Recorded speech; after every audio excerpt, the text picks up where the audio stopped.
Right now, frustrations are growing in Coweta County for a woman who says poor mail delivery is wreaking havoc on her neighborhood. Her name is Valerie Simmons, and she says over the last several weeks she's been getting her neighbor's mail and not getting her own.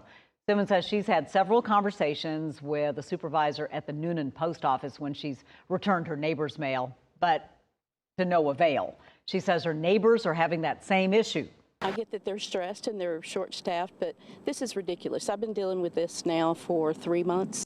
A statement from USPS reads in part, local management at the Noonan post office is aware of a specific customer with concerns about their delivery service, which we take very seriously. The local team continues to focus daily on making continued service improvements for our customers and for the entire community.